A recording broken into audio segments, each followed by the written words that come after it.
수요 사경에 오신 여러분들을 주의 이름으로 환영하고 축복합니다. 사도신경으로 우리의 신앙을 고백하겠습니다. 나는 전능하신 아버지 하나님 천지의 창조주를 믿습니다. 나는 그의 유일하신 아들 우리 주 예수 그리스도를 믿습니다. 그는 성령으로 잉태되어 동정녀 마리아에게서 나시고 본디오 빌라도에게 고난을 받아 십자가에 못 박혀 죽으시고 장사된 지 사흘 만에 죽은 자 가운데서 다시 살아나셨으며 하늘에 오르시어 전능하신 아버지 하나님 우편에 앉아 계시다가 거기로부터 살아있는 자와 죽은 자를 심판하러 오십니다. 나는 성령을 믿으며 거룩한 공교회와 성도의 교제와 죄를 용서받는 것과 몸의 부활과 영생을 믿습니다. 아멘. 수요 사경에는 코로나19로 인해져서 영상으로 예배를 드리게 되었습니다.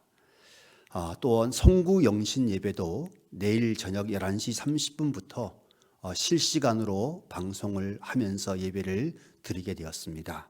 성도 여러분, 비록 우리가 영상에서 만나지만 우리가 예배하는 그 모든 자리가 거룩하신 하나님의 임재와 축복이 거하는 복된 자리가 되기를 소망합니다. 오늘 우리에게 주시는 하나님의 말씀은 마태복음 18장 21절에서 35절까지 있는 말씀입니다. 마태복음 18장 21절에서 35절까지 있는 말씀을 제가 봉독하겠습니다. 그때에 베드로가 나와 이르되 주여 형제가 내게 죄를 범하면 몇 번이나 용서하여 주리이까 7번까지 하오리이까 예수께서 이르시되 내게 이르노니 7번뿐 아니라 7번을 70번까지라도 할지니라. 그러므로 천국은 그 종들과 결산하려 하던 어떤 임금과 같으니 결산할 때에 10,000달란트 빚진 자 하나를 데려오매 갚을 것이 없는지라. 주인이 명하여 그 몸과 아내와 자식들과 모든 소유를 다 팔아 갚게 하라 하니 그 종이 엎드려 절하며 이르되 내게 참으소서 다 갚으리이다 하거늘 그 종의 주인이 불쌍히 여겨 놓아보내며 그 빚을 탕감하여 주었더니 그 종이 나가서 자기에게 100데나리온 빚진 동료 한 사람을 만나 붙들어 목을 잡고 이르되 빚을 갚으라 하매 그 동료가 엎드려 간구하여 이르되 나에게 참아주소서 갚으리이다 하되 허락하지 아니하고 이에 가서 그가 빚을 갚도록 옥에 가두거늘 그 동료들이 그것을 보고 몹시 딱하게 여겨 주인에게 가서 그 일을 다 알리니 이에 주인이 그를 불러다가 말하되 악한 종아 내가 빌기를 내가 내 빚을 전부 탕감하여 주었거늘 내가 너를 불쌍히 여김과 같이 너도 내 동료를 불쌍히 여김이 마땅하지 아니하냐 하고 주인이 노하여 그 빚을 다 갚도록 그를 옥졸들에게 넘기니라. 너희가 각각 마음으로부터 형제를 용서하지 아니하면 나의 하늘 아버지께서도 너희에게 이와 같이 하시리라. 아멘. 주님의 말씀을 나누려 합니다. 주님이 성령으로 저희에게 말씀하여 주시고 저희를 하나님의 놀라운 은혜의 세계로 인도하여 주시어서 주님의 말씀이 깨달아져서 저희의 마음속에 하늘의 사랑과 하늘의 믿음과 하늘의 소망이 충만케 하여 주옵소서. 예수님 이름으로 기도합니다. 아멘. 오늘 본문 말씀은 유대인들의 대속죄일을 기억나게 합니다. 대속죄일은 유대인들이 새로운 한 해 신년을 맞이하면서 첫 번째 치르는 의식이 대속죄일입니다. 오늘 마태복음 강해의 62번째 시간인데 정말로 우리가 신년을 맞이하면서 이 말씀을 봄을 통해져서 우리가 어떻게 한 해를 잘 마무리하고 신년을 새롭게 맞을 것인가를 같이 한번 깊게 고민하시면 정말로 우리가 한 해를 잘 마무리할 수 있을 것이고 새로운 한 해를 잘 맞이할 수 있게 될 것입니다. 유대인들은 새로운 한 해가 가기 전에 30일 전부터 대속죄일을 준비를 합니다. 30일 동안 그들은 철저하게 사람에게 이웃에게 진 빚을 갚고 그리고 그 사람들에게 용서를 구하는 시간을 30일 동안 갖습니다. 그리고 새해를 맞이하면 자신들이 그렇게 다 다른 모든 사람들에게 용서를 받고 용서를 해준 것처럼 하나님께 용서를 비는 시간을 10일 동안 갖게 되고 그리고 나서 하나님께서 대속죄일에 그들의 죄를 사해 주시어서 새로운 한 해를 시작하게 하는 것이 그들의 전통적인 신년맞이 의식이었습니다. 오늘 본문은 그 대속죄일에 있었던 모습들을 생각나게 합니다. 공동체 안에서 미워하는 사람이 있는데 이 사람을 얼마만큼 용서를 해야지만이 진정으로 용서한 것인가? 이것을 베드로가 물어보고 있습니다. 그래서 베드로는 7번 정도 용서를 하면 오늘 본문에 보면 빚을 갚지 않았던 그 종을 100데나리온 빚진 종을 한 번도 용서하지 않고 옥에 가뒀던 미련한 사람의 이야기가 나오는데 베드로는 7번 정도 용서하면 완전하게 용서한 것이 아닌가라고 생각해서 예수님께 물어본 것이죠. 그때 예수님께서는 7번씩 70번 490번을 용서하라.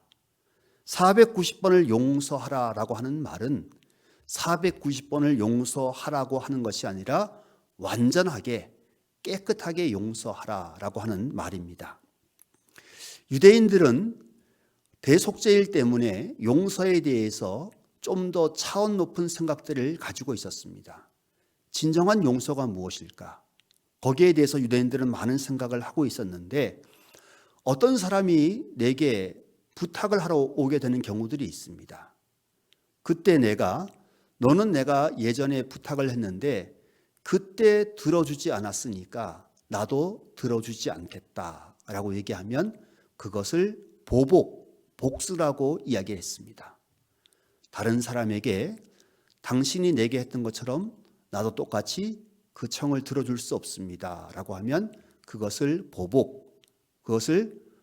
복수라고 그들은 이야기를 했고, 혹 어떤 사람이 자신에게 정말로 많은 잘못을 했고 내가 그 사람에게 잘못을 구했는데도 용서하여 주지 않았던 사람이 찾아와서 자신을 용서해 달라고 이야기했을 때 그때 속으로 나는 너보다 나은 인간이니까 내가 너를 용서한다라고 용서를 하면 그것을 원한이라고 이야기했습니다. 나는 너보다 나으니까 내가 너를 용서한다라고 하는 것은 원한이라고 분명히 이야기해져서 그것이 사람들 관계를 힘들고 어렵게 한다라고 말하고 있습니다. 인간 관계라고 하는 것이 정말로 힘들고 어렵습니다. 나는 분명히 그 사람의 청을 들어주고 그 사람을 용서했지만 그 사람은 감사하지 않고 여전히 원한을 품고 있다는 것입니다. 왜 그런가 하면 내 자신은 너와 같지 않다라고 하는 교만한 마음으로, 용서하지 않는 마음으로 그 사람을 용서하고 그 사람의 청을 들어줬기 때문에 당연히 그 사람은 감사하지 않고 정말로 가슴에 한이 쌓여 있는 모습을 가지고 있다는 것입니다. 쉽게 말하면 부부 사이에서 이런 것을 자주 볼 수 있습니다. 남편이나 아내가 잘못을 할 때가 있죠. 그때 이제 우리가 정말로 어떻게 해야 용서가 되냐면, 갓난 아기가 태어났을 때 갓난 아기가 대소변을 가리지 못하니까 대소변을 놓아도 부모들은 웃으면서 정말로 기뻐하면서 대소변을 치워주는 것처럼 그렇게 하는 게 용서라고 하는 것입니다. 근데 부부가 살다 보면 그렇게 하지 않고 어떻게 하냐면 속마음으로 내가 너보다 나으니까 내가 너를 용서한다라고 하는 마음으로 용서를 해주고 눈 감아주게 되면 상대방이, 남편이나 아내가 감사하지 않고 그 마음속에 원한을 품고 있다는 것입니다. 내가 반드시 이 원한을 풀겠다라고 하는 마음이 생겨서 서로 간의 관계가 더욱더 다툼과 분열이 생긴다는 것입니다. 그와 같이 교회에서도 오랫동안 신앙생활을 한 사람들끼리 원한이 상당히 많습니다. 서로가 억울하죠. 나는 그 사람을 용서하고 그 사람의 청을 들어줬는데 왜 그 사람이 원한을 품고 있는지 알 수가 없다라고 말하는 많은 사람들이 있습니다. 왜냐하면 깨끗하게 용서하지 않고 그 용서를 했기 때문에 반드시 원한이라고 하는 것이 돌아오게 되어져 있는 것입니다. 그래서 예수님께서 비유로 말씀을 하시죠. 어떤 사람이 1만 달란트 빚을 진 사람이 있다. 1만 달란트는 6천 데나리온인데 6천 데나리온이 얼마나 큰 돈이냐면 예수님 당시에 유대 땅 그리고 사마리아 땅 이두메 그 모든 지역이 1년 동안 내는 세금이 600달란트였습니다. 근데 그 600달란트보다 훨씬 많은 1만 달란트, 600달란트보다 훨씬 많은 1만 달란트를 빚을 졌다라고 하면 한 국가 전체의 빚보다 훨씬 많은 것인데 한 사람이 갚을 수 없는 돈을 1만 달란트라고 이야기하고 있는 것입니다. 그 사람은 당연히 그것을 갚을 수가 없지요. 그래서 자기 자신과 가족 모두가 노예로 팔려가는 것을 어떻게 막을 수가 없는데 그래서 자기 자신이 그 주인에게 간곡하게 간청해져서 그 주인이 그를 용서해 주게 됩니다. 그리고 나서 그 사람이 100데나리온 자신에게 빚진 사람을 만나게 되는데 그 사람을 보고 화를 내고 멱살을 잡고 그 사람이 갚아주겠다고 이야기를 해도 듣지 않고 한 번도 용서하지 않고 베드로는 한 7번 정도 용서를 할 것 같은데 한 번도 용서해 주지 않고 그를 감옥에 가두게 되었습니다. 그걸 보고 그 주변에 있었던 동료들이 너무 억울해서 왕에게 가서 그 이야기를 하게 되고 왕은 당연히 너무나도 노해가지고 분노해서 그 사람을 다시 한번 잡아다가 옥에 가두게 되었다라고 하는 내용의 말씀입니다. 이 말씀은 간단한 내용의 이야기죠. 35절에 보면 그 내용의 이야기가 나오는데 너희가 각각 마음으로부터 형제를 용서하지 아니하면 나의 하늘 아버지께서도 너희에게 이와 같이 하시리라. 대속죄일에 30일 동안 이웃을 용서하는 시간을 가져야지만이 나머지 10일 동안 하나님께 죄의 용서를 구하게 될 때 하나님이 용서하신다라고 하는 말씀과 동일한 말씀입니다. 그러면 우리가 기도할 때 우리가 신앙생활을 오래 하면 할수록 하나님과 가까워지는 게 아니라 아무리 기도해도 응답이 없고 마음의 평안과 안식이 없는 경우들이 많이 있습니다. 왜 그런가 하면 우리가 다른 사람들을 용서하지 못하기 때문에 그렇습니다. 가족들이나 이웃들이나 교우들을 다 우리가 용서하게 되면 우리는 하늘의 은혜와 하늘의 용서와 하늘의 축복을 받게 되는데 대부분 우리의 기도가 막히는 것은 우리가 다른 사람들을 용서하지 못해서 그런 일이 벌어지게 됩니다. 그래서 기도를 잘하게 되는 방법이 뭐냐라고 하면 모든 사람을 용서하는 것이 기도를 제일 잘하는 방법이다. 그리고 그 용서를 통해서 하나님의 용서를 받을 수 있고 하나님의 음성을 다시 들을 수 있고 하늘의 비전과 하늘의 사랑을 다시 한번 경험할 수 있게 되는 것입니다. 그래서 용서가 정말로 중요한 것입니다. 오늘 본문의 내용에 있는 것처럼 용서라고 하는 것은 정말로 놀라운 능력과 은혜가 있게 되어져 가는데 그 능력과 은혜가 있다는 것을 기억할 뿐만 아니라 내가 온전하게 올바르게 용서하지 못하면 그것을 다른 사람이 보복이라고 생각을 하고 그 사람 마음속에 원한을 쌓게 한다는 것을 꼭 기억을 하셔야 됩니다.